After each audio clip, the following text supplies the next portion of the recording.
Welcome once again to the Blueprints. This is Canada's Conservative Podcast. I'm your host, Jamie Schmale, Member of Parliament for Haliburton, Kawartha Lakes, Brock, with new content for you every single Tuesday, 1:30 p.m. Eastern Time, even throughout the summer. Don't forget to like, comment, subscribe, and share this program. Tell your friends. They can download it on platforms like CastBox, iTunes, Google Play, and Spotify. On today's show, we're bringing on Kyle Seeback, the Member of Parliament for Dufferin-Caledon, also the critic for international trade. We're going to talk a bit about the cost of living and the crisis going on across Canada, but also why does Canada not have a softwood lumber agreement with the United States and how to grow our economy from there. Thank you very much, Kyle, for joining us on the show. Glad to be here, Jamie. Well, we are in the summer months and the weather is nice and barbecue season is upon us, but many Canadians aren't feeling so happy about that. No, look, we've talked about this a lot. The carbon tax has really made everything so expensive. I mean, I don't know about you, but when I go to the grocery store and I look at the prices on things, I actually can't believe it. Yeah. And so many Canadians are having to make that difficult choice of saying, you know, what's on clearance at the grocery store today because that's what I'm going to buy. I have a grocery list, but I'm actually not going to get what's necessarily on the grocery list unless there's, you know, a big discount, those 30%, 50% off sales. We've seen the videos and the kind of comedians making a joke about it, but it is serious. When people go to the checkout line, there's a lot of anxiety watching those numbers rack up really fast for everyday items. You might not even be getting to actually the meat stuff. It's pretty remarkable what the government has done in such a short period of time. And they take no responsibility. Of course for not. it. It's not their fault. And that's the most incredible thing. You know, the carbon tax adds a cost at every level of the food chain, right? Yep. All the way up from the farmer who produces it, to the truck that transports it, to the processor that processes it, to the grocery store where they're paying for heat or cooling, all those kinds of things. They're all paying a carbon tax. And at the end of the day, food is really expensive. Everyone gets it. You talk to, you know, when I'm in the grocery store, people come and talk to me about it, and, you know, they say, that damn carbon tax. The only people that don't get it are these Liberals and NDP who somehow think it's not having an effect, which is really incredible. Yeah, well, we've talked many times on previous shows about the fact that it's not really affecting like people like Justin Trudeau, right? No. His wealth is unaffected. Correct. He doesn't think about the price of a liter of gasoline. He doesn't think about the cost at the grocery store, right? So he's able to, you know, put these rules and regulations that punish everyday Canadians, but he actually doesn't have to live by those same rules.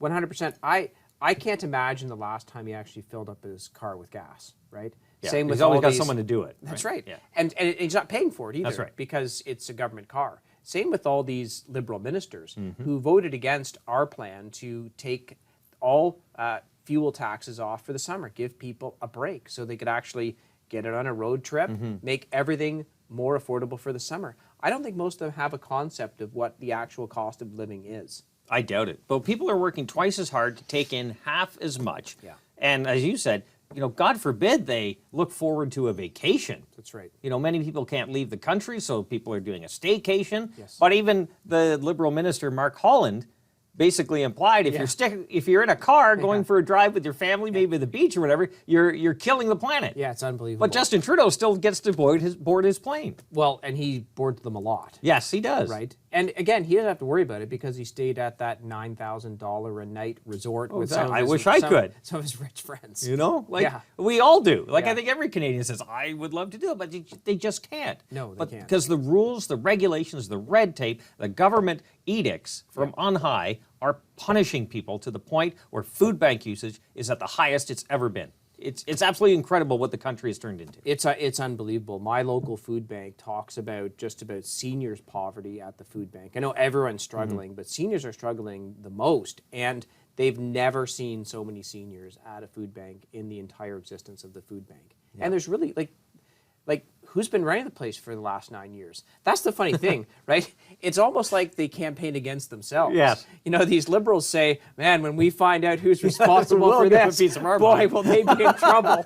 It's remarkable. I can't understand it. Well, let's cue up cut one. This is you in question period. As our friend and colleague Shannon Stubbs said when she viewed this, you hit pretty much everything. You basically gave the finance minister a lesson on how the economy worked. And of course, she is just amazed how that actually happened. So let's play cut one. It's incredible. He actually doesn't know how food ends up on his plate.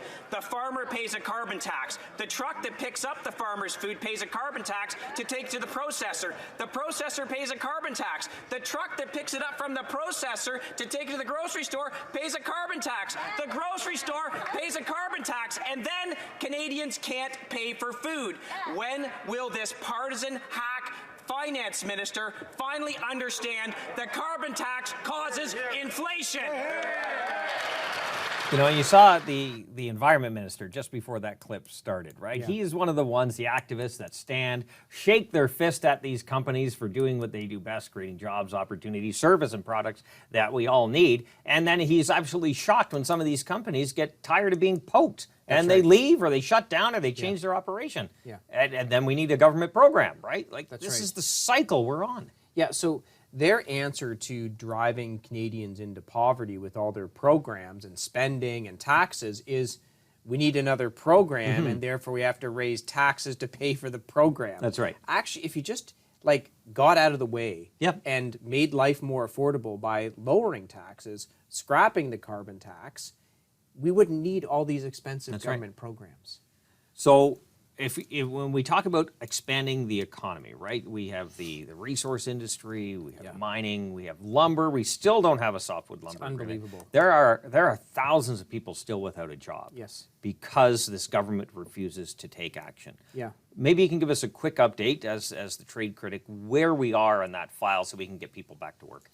Well, there's just been absolutely no activity. Well, that's not true. There's been activity. The International Trade Minister has recycled her same press release for 8 years, saying we are disappointed that the United States has once again put on countervailing and anti-dumping duties on Canadian softwood lumber. Like, that's it. That's the action. They're just shocked. It's unbelievable. Yeah. When the Conservatives were first elected, Stephen Harper solved the softwood lumber dispute with the United States in 6 months. It expired in 2015. It's now 2024. And they've done nothing. And it has cost thousands of jobs. Mills are closing. And often these mills are in small towns where it's the economic lifeblood, right? So all the spin-off that happens from it. And they don't do anything. One of the requests was that from the softwood lumber industry was to appoint a special envoy or lead negotiator to actually engage the United States and get it done. The industry's begged for it. And the minister won't do it. And she won't even say why. Yeah.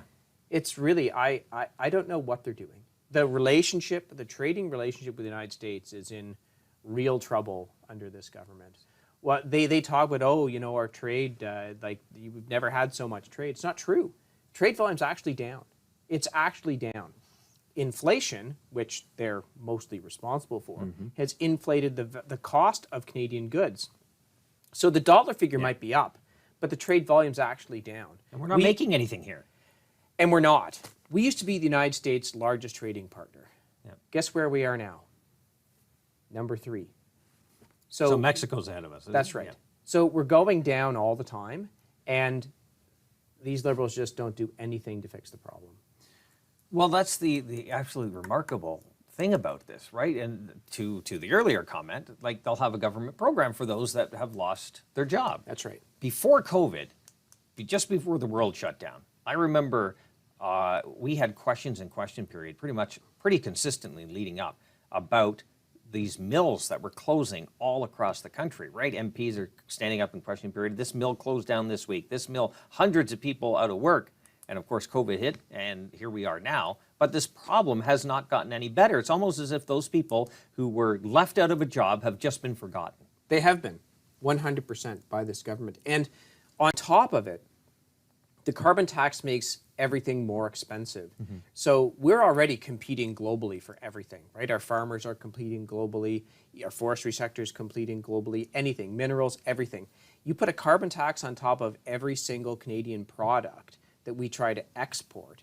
And what happens is you end up exporting less of them, which is exactly what's happening right now because our products become more expensive.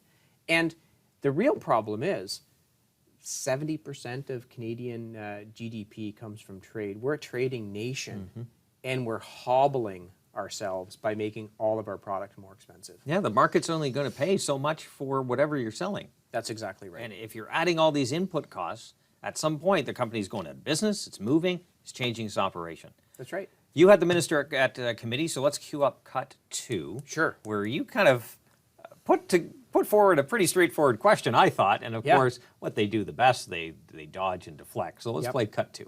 Have you discussed with your U.S. counterparts appointing a special envoy or a lead negotiator like the softwood industry in Canada asked you to do 15 months ago? I've talked to the United States Trade Representative about softwood lumber. I've talked to the President about softwood lumber. I've talked to other interlocutors. I think I was speaking to a congressperson the other day about Canadian softwood lumber and the issue with the Americans. So the answer is yes, I talked to the Americans about softwood lumber at every opportunity I have. That actually wasn't the question. I didn't ask you if you spoke to them. I assume you've spoken to them in 8 years. Otherwise, it's a complete dereliction of your responsibility. Seems like a straightforward question. So that's what she's done. Yeah. She's talked to some people in 8 years on a significant trade problem. All she can say is, I've had a couple of conversations. It is absolutely pitiful performance by our international trade minister with our most important trading partner. So our softwood lumber's industry is hurting, but also another industry, the steel industry, is going through some trouble, right? The carbon tax, again, affecting that. Absolutely. We need steel to build things. If we have to import, this government has this mentality, right? If it happens elsewhere, we don't see it. That's right. Well, we can still bring it in because we need it. Yeah. And I think that's the frustrating part to people. They know we still need to heat our homes, build things, but we're getting the value's gone. The value's leaving. Yeah, so we have great jobs in the steel industry in Canada. The carbon tax is killing them. I mean killing them, to the point where if the carbon tax keeps going up, we won't have a steel industry. And so what happens when we produce some of the greenest steel in the world.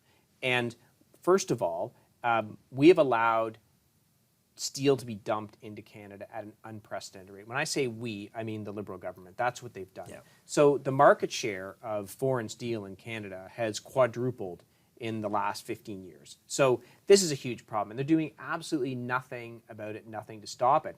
And the carbon tax, the only place we export steel is to the United States.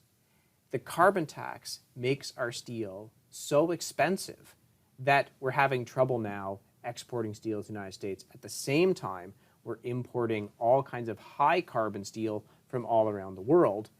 And the government just says, well, I don't know, not much I can do about it. And if COVID taught us anything, it's we need to build stuff here. We need to have the resources to build stuff here so we can be self-sufficient should a crisis hit.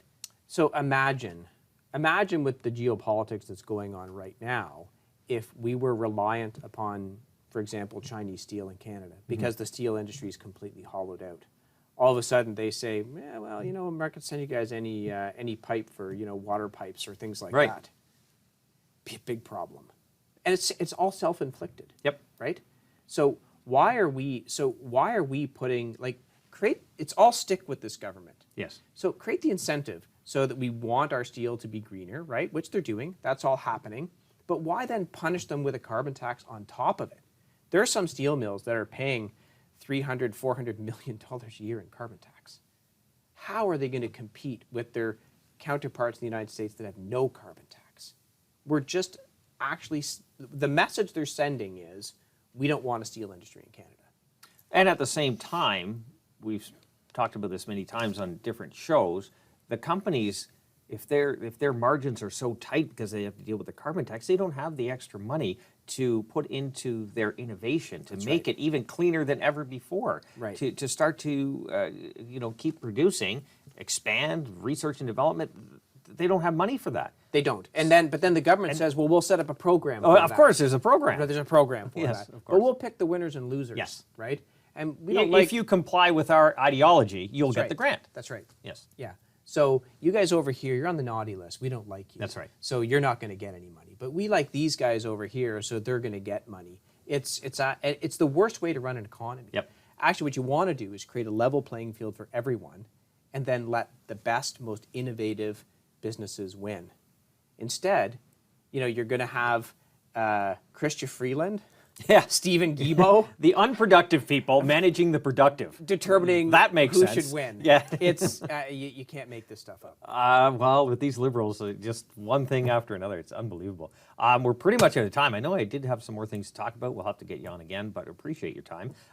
Guests always get the last word. The floor is yours. Look, we've got to axe the tax. It's really hurting us. It's hurting our farmers, who again, their primary market is the United States, but it's hurting our exports all around the world, right? Because we compete with all kinds of countries around the world, whether it's grain, pulses, steel, you name it.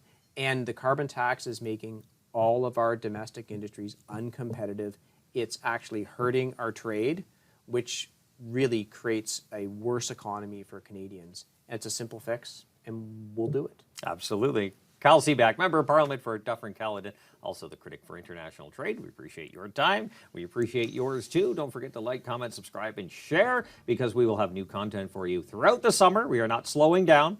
Don't forget to tell your friends. They can download it on platforms like CastBox, iTunes, Google Play, and Spotify. Until next Tuesday, 1:30 p.m. Eastern Time. Remember, low taxes, less government, more freedom. That's the blueprint.